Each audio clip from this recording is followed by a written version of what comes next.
vamos para conversar sobre o livro de Levítico.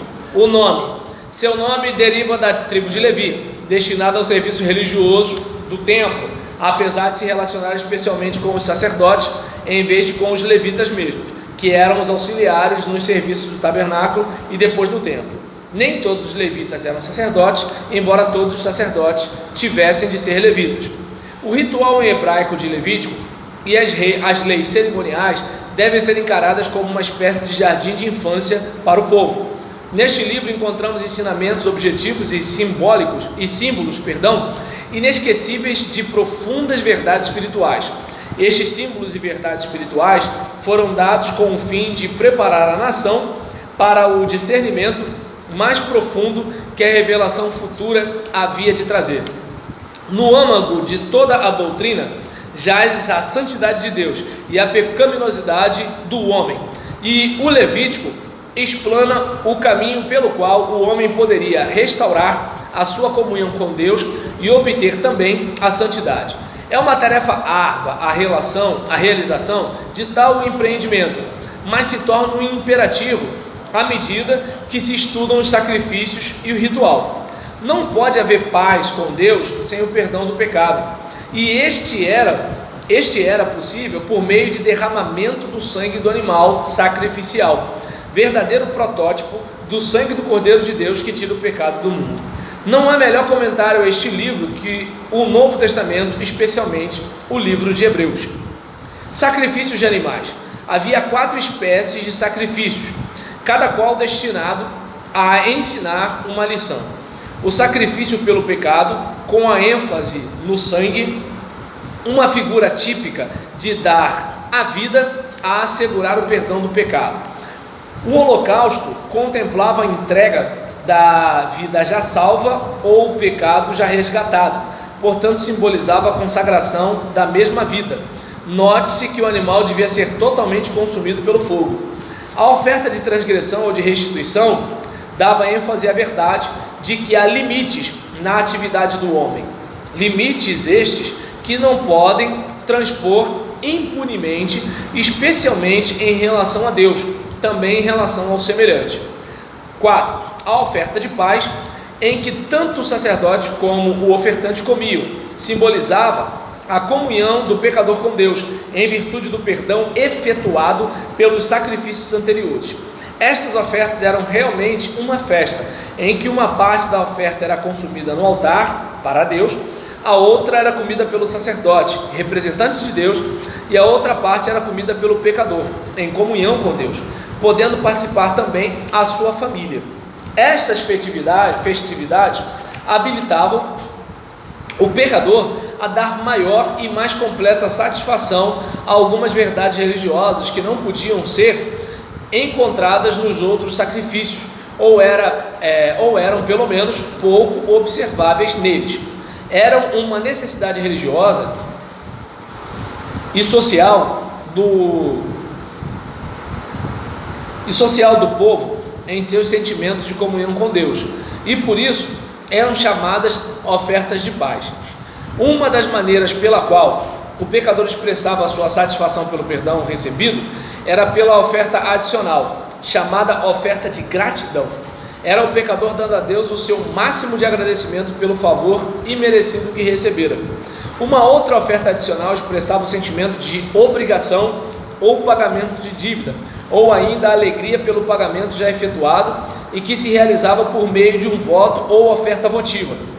Mais uma oferta ainda havia para a criatura demonstrar de um modo especial o seu amor e devoção a Deus, e que se chamava oferta voluntária.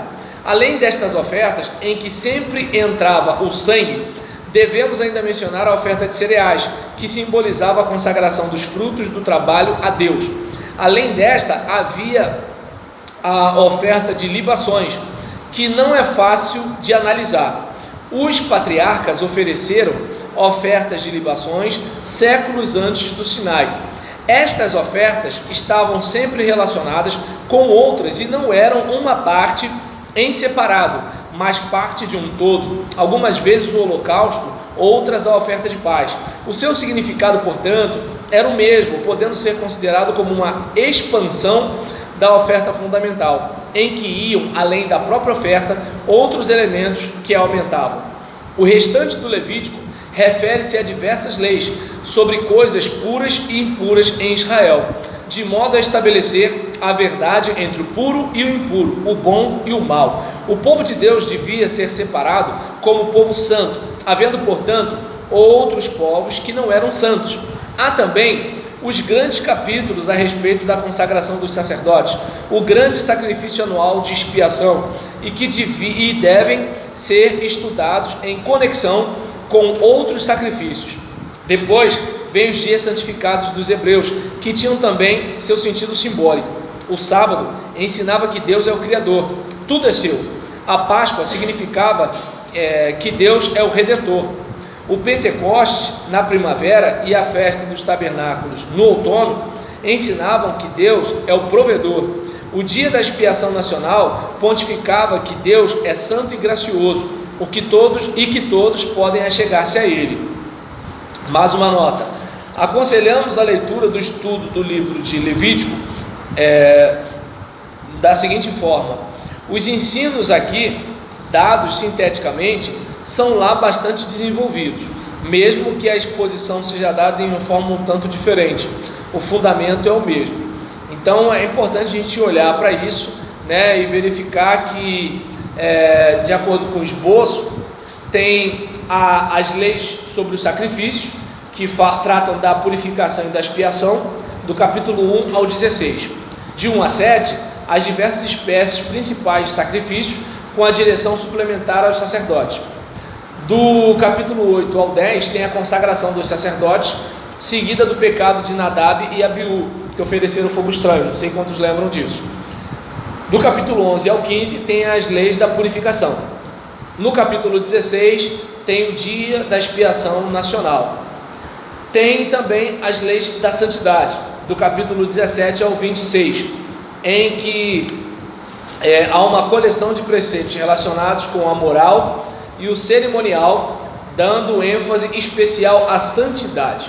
Então a gente percebe, né, que o livro fala sobre a santidade, sobre a separação, principalmente do ministério levítico e sacerdotal, sendo que conclui com uma relação de votos e decisões no capítulo 27.